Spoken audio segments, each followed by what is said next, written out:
Love lives here. So this morning, as I mentioned a few minutes ago, we are continuing on with our yearly theme of 2020 Spiritual Vision. Our monthly theme here at Riverside Center for Spiritual Living and Centers for Spiritual Living Worldwide is inclusion in action. And specifically here today, we are going to be talking about colorblind or colorful. Good question, I think. And so today we have invited dear friend, Reverend Masando Hiraoka, to join us here in Riverside. I am super excited to have him with us this morning. Reverend Masando is an assistant minister at Mile High Church in Lakewood, Colorado, just outside of Denver, where he is in charge of the Social Uplift Ministry, in charge of social engagement. And that social uplift ministry focuses on interfaith engagement, environmental responsibility, and nonviolence and human dignity for all, including racial justice and fostering a culture of inclusion. He also serves on the Spiritually Motivated Social Engagement Committee for Centers for Spiritual Living and is the current chair of the Center for Spiritual Living Regeneration Program. Additionally, he has a monthly column in our Science of Mind magazine called The Art of Being Human. So please give a warm Riverside welcome to Reverend Masando Hiraoka. What's up, everybody? So good to be here. I know we've been talking about getting together for a while. Originally it was going to be me coming out there, but man, it's like now we could just be anywhere at any time. From our kitchen, I'm in my kitchen dining room area right now. This is some ways it's even cooler. Yeah, I think so too. I got to attend the Convention of the Americas a couple of weeks ago. From the comfort of my own living room. Rather than traveling all the way to Chapala, Mexico. So it's not a bad thing, but right now this is much easier. So. Yeah, I'm trying to embrace it. Exactly. Well, it's great to have you with us. So, Masando, you and I have done a lot of work together around love in action, social engagement work. We've been doing this together for a while now. We did a workshop at the recent convention about love in action, and you were the 2020 Global Themes Chair, and I was one of your team members. And now I'm the 2021 Global Themes Chair. So God bless you. You're one of the contributors. So it's great to have you with us. So in this work, this whole month, we've been talking about inclusion in action. And today, the topic that, came forward is colorblind or colorful. Mm-hmm. What I want to say before we jump into this is how amazing this year has been. How all the themes that last year we ourselves didn't know what this year would hold, but all of the themes for each month and each week has been so apropos to what we are living currently. There is something within each of us. There's something that knew what this year needed, and it is amazing how that's unfolded. So it was such a cool experience to go through that with you. I learned a lot about leadership, learning a lot about trusting the vision that's coming through, learned a lot about working with the field. I was, however, happy to pass the baton to somebody else after I was done. And I am just so deeply impressed with how you have led that team, how visioning has led the way with you as a chair. And my friend Eugene Holden, he always says, I'm never surprised, but I'm always amazed at how Spirit shows up in the ways that you were just talking about, right? And so, in some ways I'm like, of course, like we're dialing into what was seeking to come through. And at the same time, it's just like crazy amazing, like hard not to stand in awe of something greater that's always at play right here in the midst of our own lives. And how deeply comforting that is actually. to see how the themes are aligning with the unique needs and challenges of this year. Yeah, for sure. So colorblind or colorful? Yeah, Colorblind or colorful? You know, it's a really good question, right? yes. You know, especially as we're doing inclusion and equity work, it's a very important question. Frequently, I think we get into the idea that being colorblind, especially being in Centers for Spiritual Living, I think, you know, we have this idea of oneness, that is what we go to, and absolutely, that is absolutely true, that back of everything there is this oneness, there's this inherent oneness, you know, and we are all one, right? There's only one life, one power, we're all one, we're all individualized expressions of the one, though. And so I think sometimes it's easy to get caught in the oneness and forget about the individualized expression. And so we get caught into thinking we're colorblind, that we don't see color, that we only see one. And the danger of that, I think, and, you know, invite you to chime in here in a minute, is that then we forget to see we forget to honor each other in greater, more expansive ways. So what are your thoughts around this? Yeah, you know, I mean, I get the spirit out of which this idea of being colorblind was born out of, and the reason why it comes up a lot in spiritual communities, specifically for that reason that you were just talking about, right? Like this idea that if we are seeking to only see the spiritual nature of each other, I don't see like the only color I see is your aura. And so I get it. Like I get that there's something in us that like not only yearns for that, but is like really like feels like we're being a more spiritual person, right? If we are looking at the world and looking at each other this way. However, you know, similar to what you're speaking to, what it can do is it can actually create a lot of harm, right? It can actually create, like, there's all of these different scenarios in which that idea can actually perpetuate systems of oppression and supremacy. It can actually be dismissive towards people that may be having a real experience of the world based on their race, which as a social construct, right, is not fair, sucks, but is something that if you are a person of color, you live with, right, on the day-to-day, and how identity impacts one's experience, right, can literally be like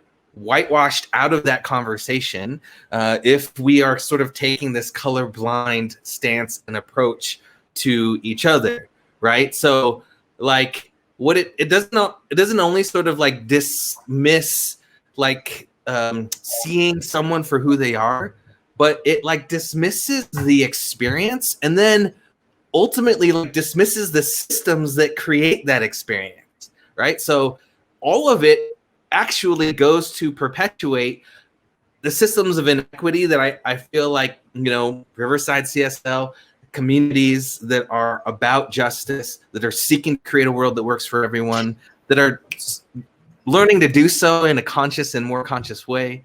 It can seek to even just like not want to look at the very systems that create these inequities in the first place.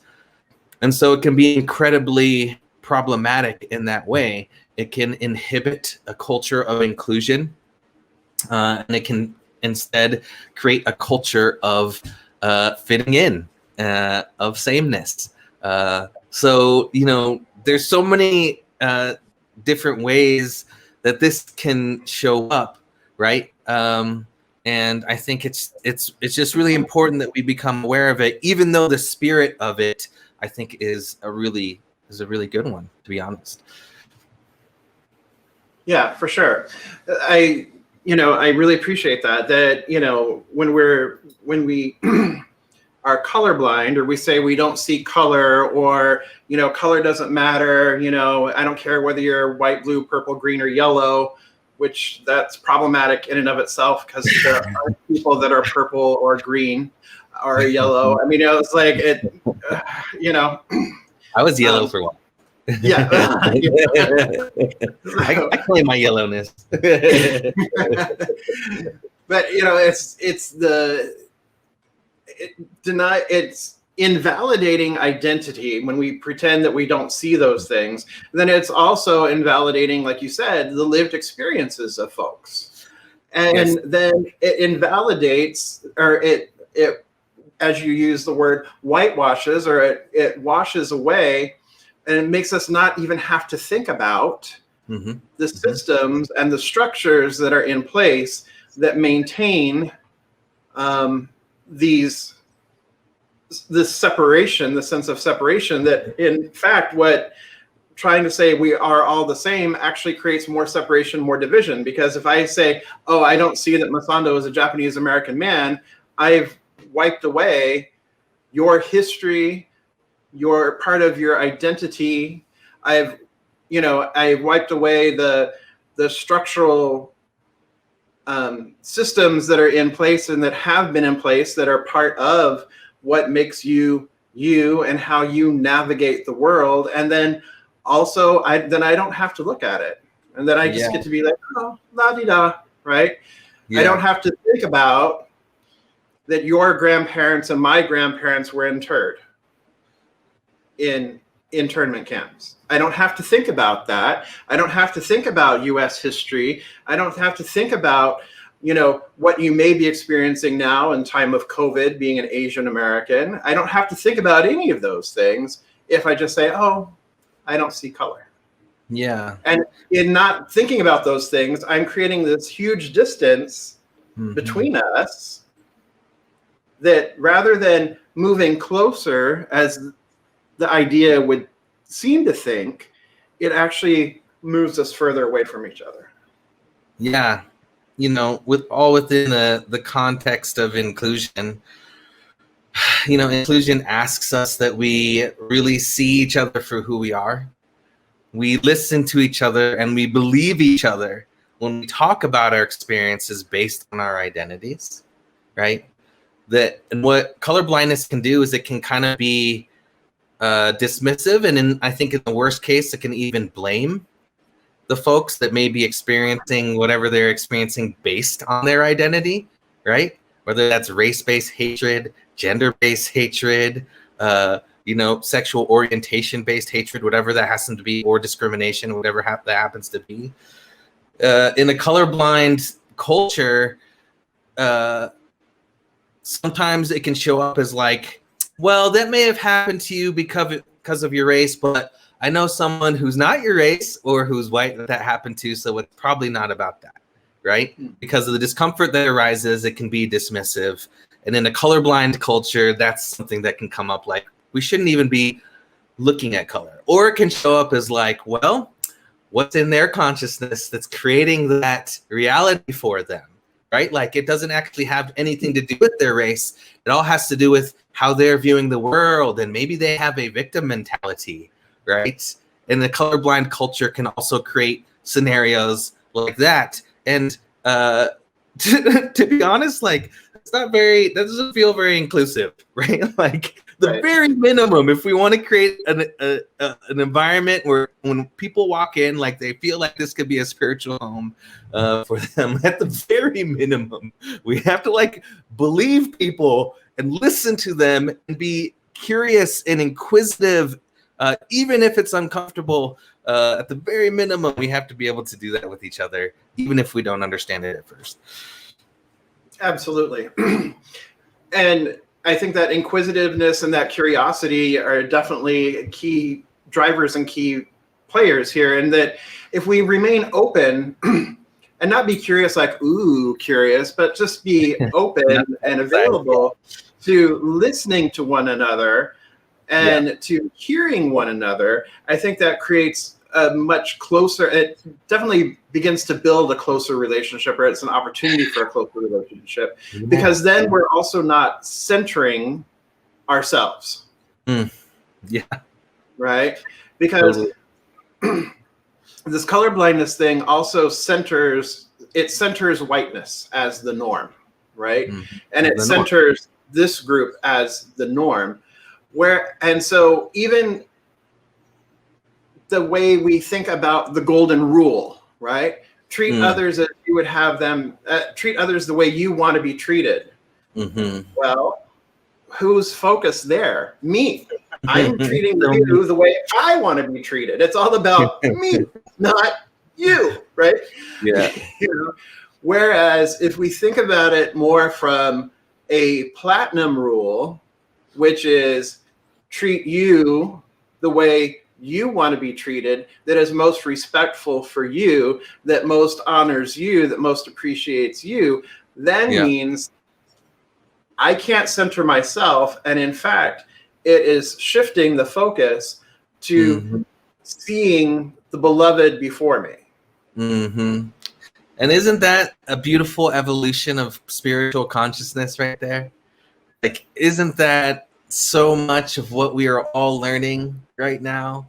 And I think maybe like this quantum leap specifically within, a science of mind theology that I think historically has put so much focus on ourselves and our own consciousness and our own spiritual path and our own ability to manifest and our own evolution, that has had so much focus on that now we're just living in a time when we're being asked to just evolve a little bit and to recognize that maybe our identity isn't enclosed or boundaried by this ego self, this thing that I've been trying to build up and protect, that actually my identity is much larger and much intertwined with the identities of the people around me, that are, our trajectory as a nation and as a culture is shared.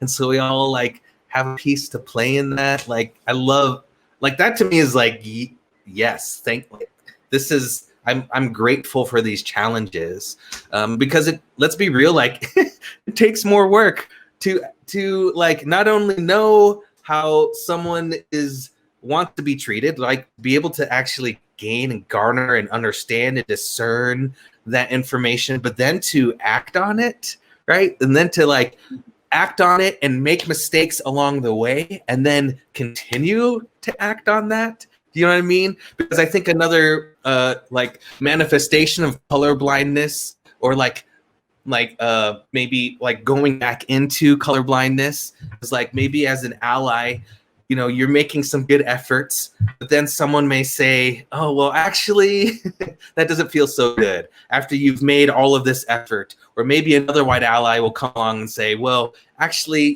that approach can actually do some damage in this way.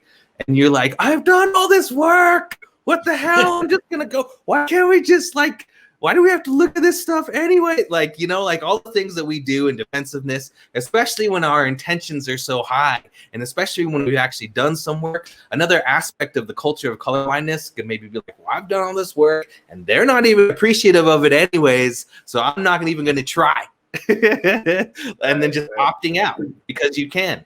And that's another aspect of what a culture of colorblindness can do. Right? When it's a culture of inclusion, we make mistakes. When we're valuing that platinum rule, we have to know that we're not going to know how everybody wants to be treated. So we actually have to develop genuine relationship there, right? Like, it's going to take some effort. It's going to take some time, and it's going to take messing up every once in a while and being graceful about that. So yeah, I just love this conversation because it's nuanced, because no one is perfect at it. But it's an important one to continually have. Absolutely. And I love that. It's like, yeah, with the allyship, it's like, no, we don't do the idea of doing this work, is not to get a cookie, right? It's not to get a reward. It's not to get a proverbial pat on the head, like, oh, good boy, right? Or there's an attaboy, We'll take them when they come, especially if it's a plate of brownies. I mean, but well, maybe. but that's not the motivation, right? I'm just like, but that's not the motivation. That's not why we do this work. And the commitment to doing the work is not rooted in that. If we're doing it from a pure place of inclusion, from a pure place of, wanting to honor, as Jafan mentioned a few minutes ago, honor the uniqueness of all and appreciate each person as an individualized expression of the source which they are, recognizing that when we, there it is, thank you, Jafan, recognizing that when we honor the individuality and honor the individualized, the uniqueness, and honor and celebrate the individualized expression, there's nothing wrong with that. In fact, that's normal, right? I don't look at a rose, or I don't look at every flower and go, oh, I wish that was a rose, or I wish that had only this color rose, or, it's like we appreciate the variety, we appreciate the richness, and it is in that appreciating the differences that brings that, it's the differences that we have that I think really bring the richness and the fuller expression and the fuller experience of the divine. So the more that we can open up our purview and open up our perspective and see a broader perspective, the more that we're able to interact with and relate to and experience the divine in all of its beautiful forms that it shows up as. Yeah, I mean, I would actually love to hear what people have to say about this word honor. Like, what does it actually mean to honor someone? Because that to me is like a really huge depth in what Jafan was saying is like to really honor the uniqueness. Like, what does it mean to honor something? Like, is it just to appreciate? Is it just to celebrate? Or does it mean something deeper than that too? Like, is there a sense of not only appreciating and celebrating, but like recognizing the inherent dignity of, right? Does it recognize the ways in which my enlightenment, my freedom, my liberation is all bound up in yours, and actually yours and mine? So like, what does that mean? And how can I honor that boundedness in the best way as we relate and we navigate, our communities together? Does it mean that we see the divine in you, but we don't let that be the only thing, that we also see your uniqueness? We see the things that allow us to be the same and similar, but we equally see the things that make us unique and different, and then also recognize the systems that give privilege to some of those differences, and create systems of discrimination for other, you know what I mean? Like, how can all of that be a part of how we hold each other, as complex as that is? Can we hold both of those truths at the same time? It's something that I'm always thinking about, these two worlds in which we're living in simultaneously, of the spiritual world and the physical world, and like that they are all in our theology, it's all deeply spiritual, and our job is to uncover and to find the ways in which the spiritual shows up in the very real and the very physical. So yeah, I think someone said honoring is giving a part of yourself to that which is honored. What do you think about that, Jeffrey? Well, I love that. And knowing who that came from, Shawnee being one of our Prac 2 students. Yes. Yeah, absolutely. Honoring is giving a part of yourself to that which is honored. It's such a deep, profound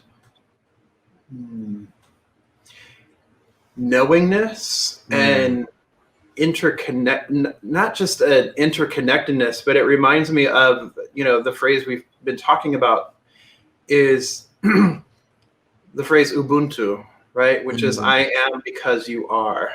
And Yeah. so it goes far beyond the namaste of I recognize the God in you, or this God in me recognizes the God in you, to the point of, really getting at the root of the oneness, that the interconnectedness that is essential to the Mm. who of who we are. Mhm. Because at that level, there is no separation. There Yeah. is no individualization.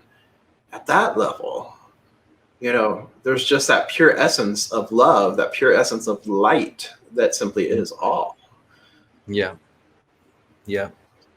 What does Earl have to say? Honor to me means I embrace your unique journey, with the exception of how your journey intersects my life and makes my Oh. life. Ooh, That's I got goosebumps when I read that one. Like all my right. hair stood up. Yeah, I embrace your unique journey.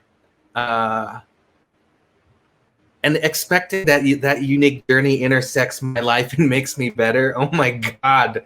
Like I'm getting emotional. Like that to me is such a huge, like what a beautiful way to approach community and the beloved community and creating a beloved community. What a beautiful way. Like I know you all talked about the actual value of diversity a little bit and inclusion last week or maybe the week before. But like that to me is such a value statement.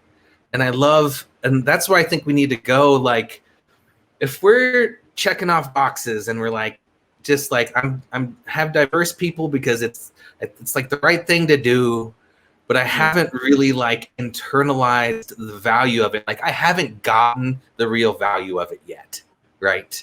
And sometimes it's hard if we're just starting off to get the real value of it, other than this is just the right thing to do to include all people because it's fair, right? Like, but to get beyond that, right? Or not beyond that, but to like, just deepen that intention to like, I'm embracing your unique journey because your unique journey is going to intersect with mine and it's going to make me better. Like it's going to make me a better person.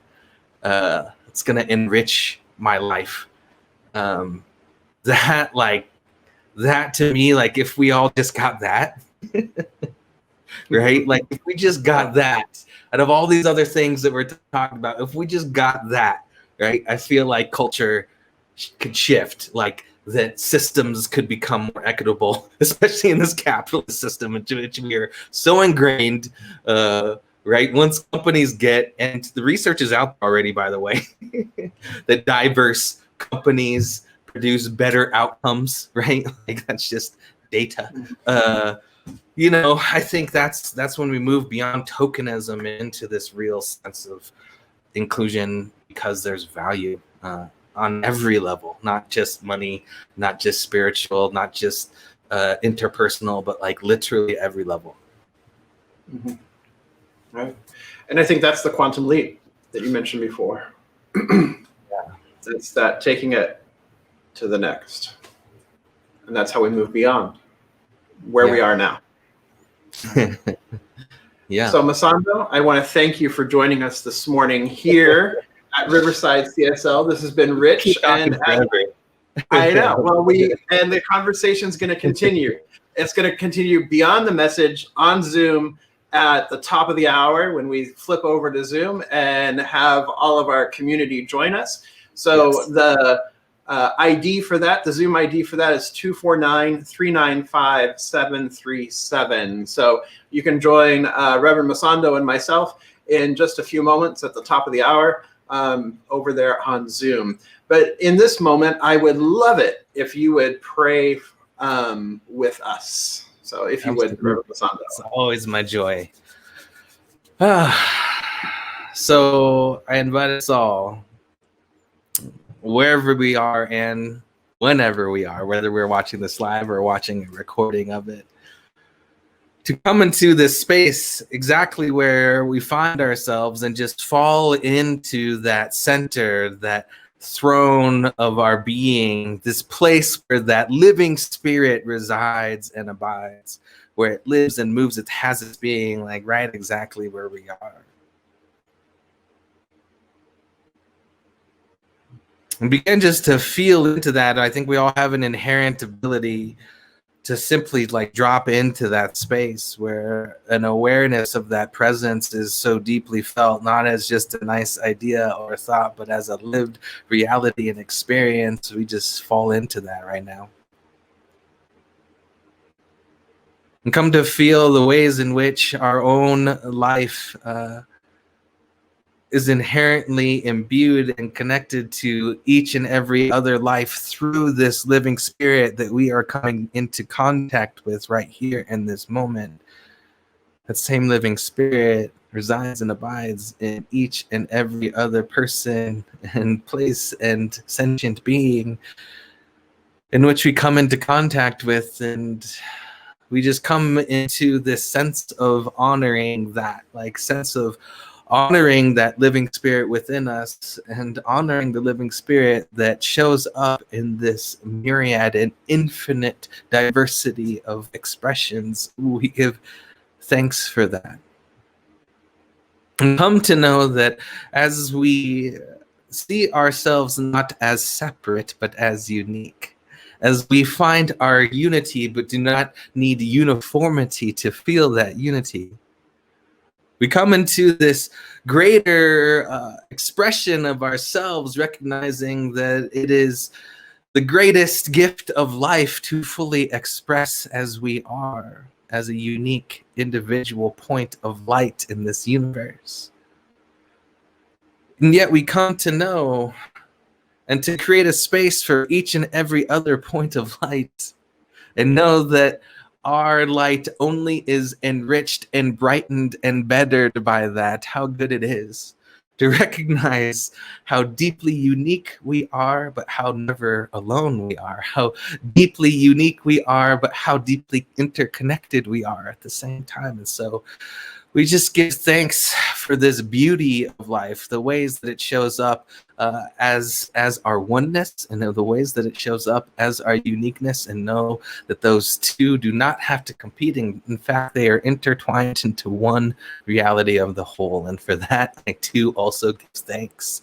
I give thanks for this beloved community of Riverside that is waking up each and every day more and more to this oneness.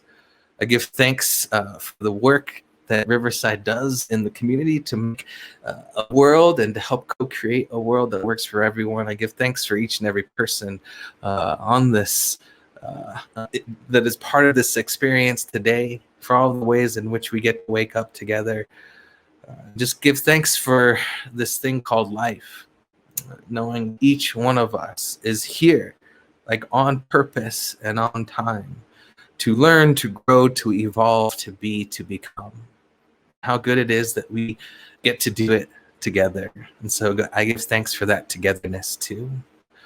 And so with that, we just go forth, knowing that we are all these beautiful points of light, and letting that light of others just join in ours each and every day. And so we let it be, and we let it be so. And so, amen.